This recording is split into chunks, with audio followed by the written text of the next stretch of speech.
Dobrý den, vítám vás při sledování posledního dílu videonávodu k aplikaci Informační systém prevence rizikového chování.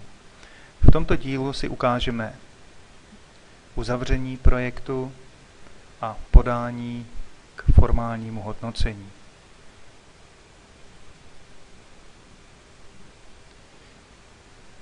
Přihlásíme se do systému is-prevence.msmt.cz a přejdeme na přehled projektů naší organizace. Otevřeme projekt k editaci, který chceme uzavřít, v našem případě testovací projekt prevence kriminality. A na úvodní stránce vidíme, že plánované náklady a plánované zdroje financování nejsou shodné, chybí nám 8 000 korun. Uzavřít projekt, tedy v tomto případě ještě nelze, je možné prohlížet pouze náhled projektu. Přejdeme tedy na zdroje financování a vyřešíme chybějících 8 000 korun. O celé této rozpočtové kapitole se můžete podívat na předchozí díl našich videonávodů.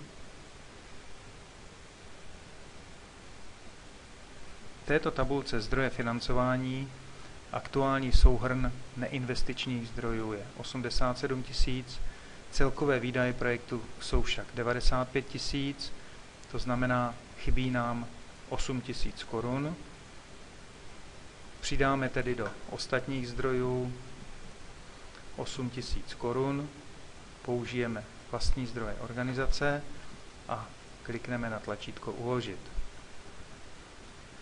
V tomto okamžiku máme na jedné straně rovnice plánovaných nákladů projektu stejnou hodnotu jako na druhé straně rovnice plánovaných zdrojů financování a rozdíl je tedy 0. Vpravo nahoře se nám nově objevilo tlačítko Uzavřít a podat hotový projekt. Před uzavřením a podáním hotového projektu doporučujeme projekt prohlídnout v celkovém náhledu. Klikneme tedy na tlačítko Náhled projektu a objeví se před námi celá projektová žádost, tak, jak bude vypadat po finálním uzavření. Všechna pole ze všech jednotlivých kapitol jsou nyní seřazena za sebou a my si můžeme prohlídnout kompletně všechny vyplněné údaje. Například zde je vidět před chvílí dodaných 8 000 korun vlastních zdrojů naší organizace.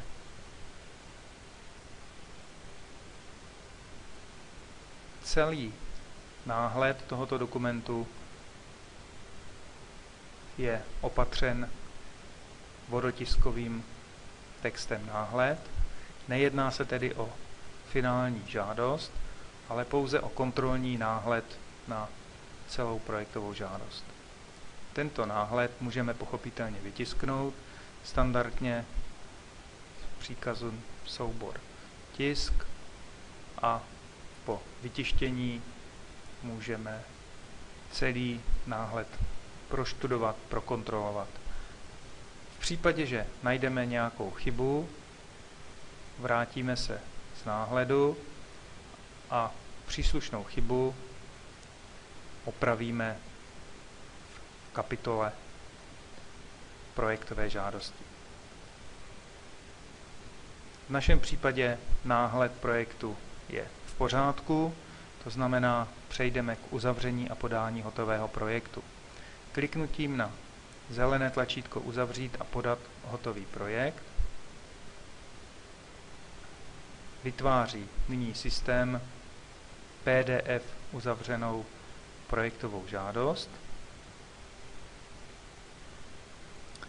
a zařadí náš testovací projekt do sekce Podané projekty.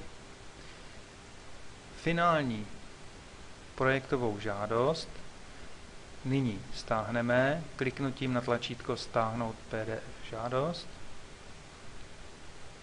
Otevřeme programu pro čtení PDF dokumentu.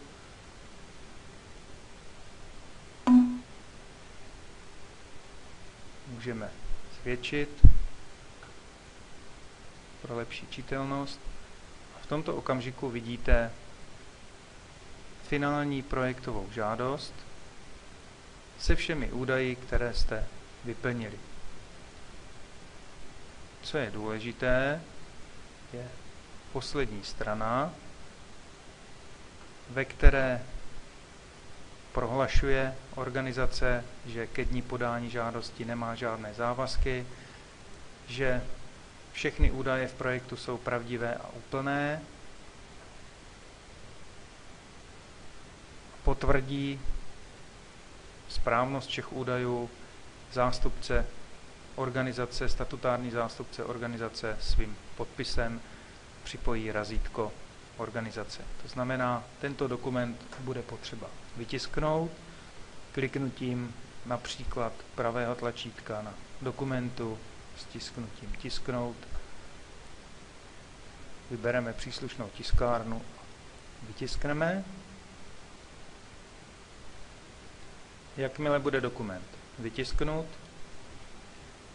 dokument podepíše statutární zástupce, zabalíme do obálky a odešleme na příslušnou adresu danou v metodickém pokynu. Tím jsme naši žádost uzavřeli v systému a podali k formálnímu hodnocení.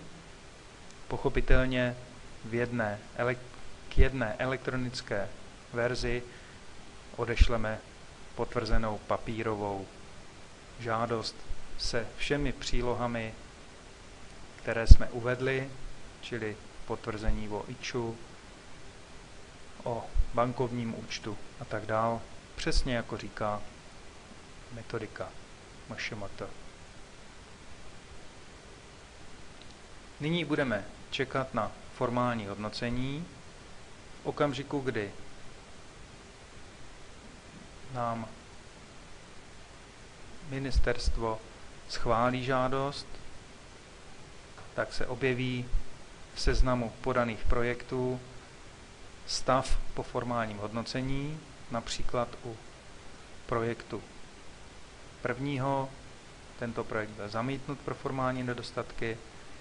Druhý projekt byl formálně zkontrolován a vyhovuje metodice MŠMT. A další dva projekty, které v tomto seznamu máme, čekají na hodnocení. Může se stát, že projekt bude při formální kontrole vrácen k doplnění.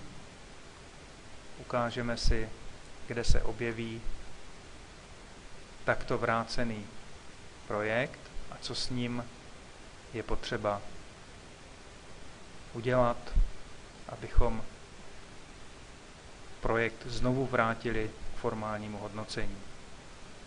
Školství, projekt k doplnění.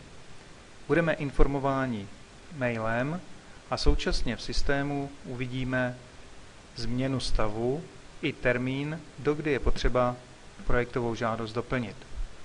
Po přihlášení se klikneme na záložku projekty a v přehledu projektů se objeví nová sekce projekty vrácené k přepracování. Zde uvidíme náš podaný projekt a bude možné si u něj kromě editace stáhnout protokol o formálním hodnocení. Kliknutím na tlačítko Stáhnout protokol otevřeme PDF formu tohoto protokolu, zvětšíme a zde si můžeme přečíst důvod vrácení projektu, chybějící části, doklad o přidělení IČA, Doklad není čitelný, naskenujte znovu a pošlete. To znamená, v našem případě doplníme v údajích o organizaci dokumenty organizace, přidáme nový dokument a vybereme na našem disku příslušný soubor o IČU organizace,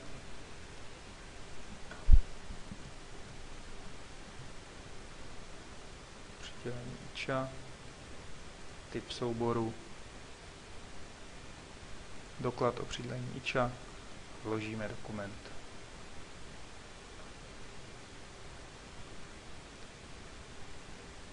Systém zaregistruje datum a čas vložení tohoto dokumentu. My se vrátíme do záložky projekty.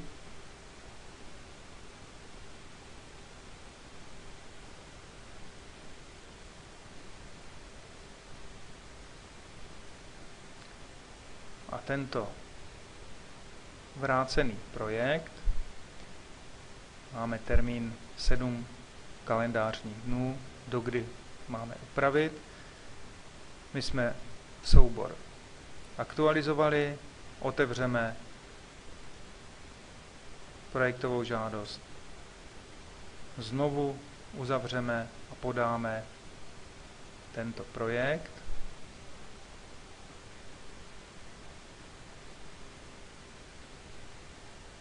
Vytiskneme PDF verzi projektové žádosti. Znovu necháme podepsat a odešleme k formálnímu hodnocení i papírové listinné podobě.